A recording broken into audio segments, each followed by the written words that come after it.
On a spring morning in 1996, a dispute over money erupted into a physical altercation between club promoter and club kid king Michael Alig and two of his lieutenants, Robert Freeze Riggs and Andre Angel Melendez. The altercation resulted in the homicide of Melendez. This crime would become international news, inspiring a major motion picture, multiple documentaries, songs, and news programs documenting the events leading up to and after the crime itself. But something that seems to have been left out of all of it, or seriously minimalized, was that there was a fourth person in Alig's Hell's Kitchen apartment that morning when Angel was murdered, and his name was Daniel Auster. It was March in 1996, and the mayor of New York City, Rudy Giuliani, was cracking down on drugs and crime in the city, and he had set his sights on the owner of some of the biggest clubs in New York, including the Limelight, Peter Gatien. The Limelight was the home base of the infamous Club Kids and their leader, Michael Alig, who was a Gatien underling and promoter for the Limelight. Alig had several dealers on the books to supply the parties that he threw. One of these dealers was Angel Melendez. Angel was well liked by the staff and the regulars at Limelight. But when it came to Alig's inner circle and the Club Kid A-list, Angel Melendez was merely tolerated. The A-list Club Kids referred to Angel as a poser and a hanger-on behind his back. Angel, however, wasn't stupid, and he suspected that this was the case. On a Saturday night in March, Angel arrived at the Limelight to collect payment from Peter Gatien. He had also brought a couple of his friends with him. He wanted to impress them with his status and a tour at Limelight and his connection to the Club Kids and their king, Michael Alig. Melendez was unaware, however, that after the most recent police raid, it was decided by Peter Gatien, allegedly, that all dealers, including Melendez, were to be refused entry into the Limelight. So when Angel attempted to enter Limelight, he was stopped at the door and refused entry. Angel was both embarrassed and furious. Deciding that he was getting paid one way or another, he headed to Michael Alig's apartment.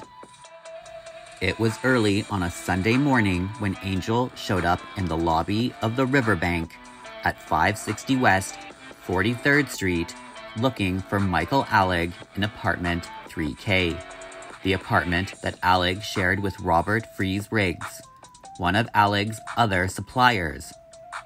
But unlike Angel, Freeze was one of Alig's inner circle, accepted by the rest of the A-list Club Kids. Freeze was also not a fan of Angel Melendez. Alig and Freeze were both at home when the call came in from the lobby of the Riverbank that Angel Melendez was there and he was wanting to be let up. There was someone else waiting in 3K with Freeze and Alig. His name was Daniel Auster. He was the son of writer and director Paul Auster. Daniel Auster was cast in a small role as a thief in a scene with Harvey Keitel in his father's 1995 film, Smoke.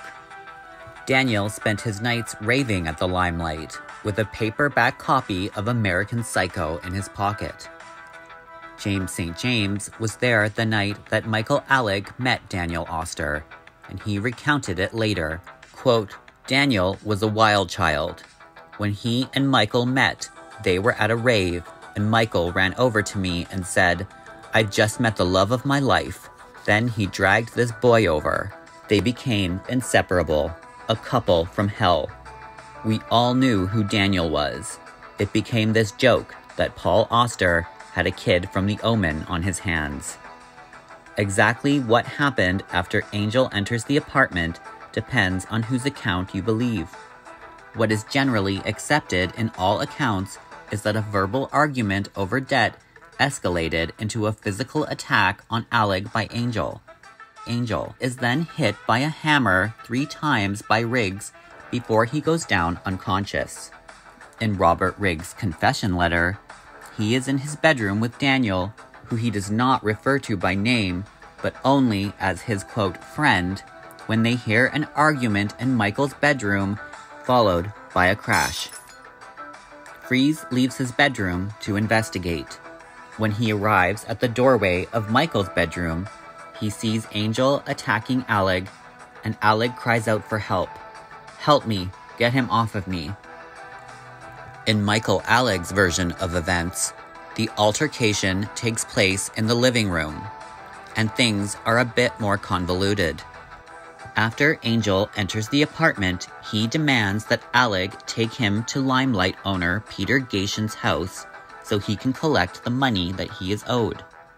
Alig, however, refuses to go to Gation's that early on a Sunday morning. He tells Angel to take a nap and he will take him to Gation's in the afternoon.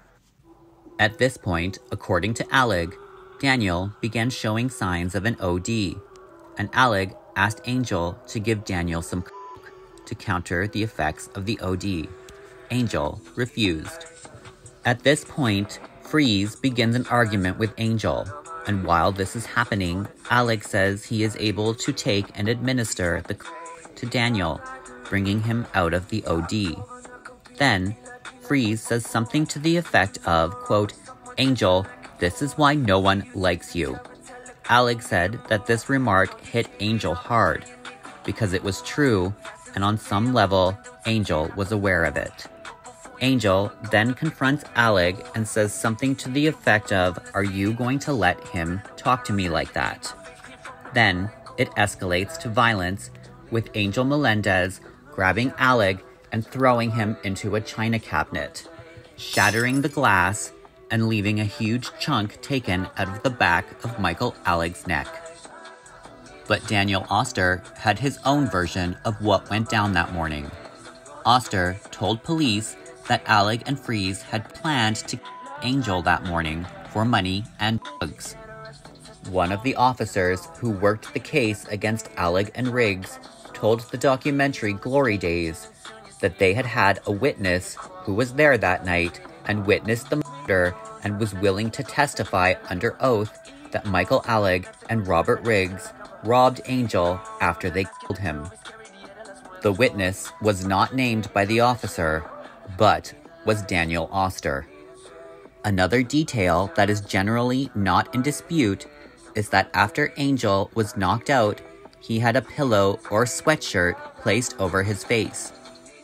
In Freeze's version of events, this is done solo by Michael, but in Michael's version, it was himself, Freeze, and Auster that were all sitting on top of Melendez while the sweater or pillow was placed over his face. This detail is significant because the medical examiner would later determine via autopsy that Angel's COD was suffocation. Alig and Riggs were both arrested and charged with manslaughter, and both received 10 to 20-year sentences. Riggs would serve 12 years and 5 months, and Alig 17 years. But what about Auster? Despite a willingness to testify that Alig and Riggs had robbed Angel, Auster himself was charged with robbing $3,000 from Angel Melendez. Yet, he was never interviewed or even talked about in the documentaries or the movie. It was as if the role that Daniel Auster played in the crime had been quietly erased. That was until April 15th, 2022, when Auster was arrested for manslaughter and criminally negligent homicide, as well as endangerment in the death of his own infant daughter, Ruby. Hours after his release on bail, Auster was found unconscious by police, and days after that was taken off life support. He was 44 years old. It seems that now, after his passing, we see some reporting about his connection to Angel and Alig. The New York Post reported that Paul Auster had connections to the district attorney and was able to negotiate a meeting where Daniel would hand over information about the crime. Daniel was never brought in for questioning by police, and Paul's influence is said to have also kept Daniel Auster from being charged with a much more serious crime. The apparent leniency that Daniel Auster was given by police in this crime did not, however, seemingly affect the terrible trajectory that Daniel Auster's life would take. Well, that's pretty much it for this video. I hope you guys enjoyed it. Let me know what you think in the comments below. Did Daniel Auster have more of a role in the death of Angel Melendez than we were led to believe? And also, why was he completely wiped out of any coverage of the murder or any of the subsequent documentaries or news programs that covered the subject? Thanks again, you guys. Don't forget to like, share, and subscribe to this channel if you haven't yet, and I will see you guys again for my next upload.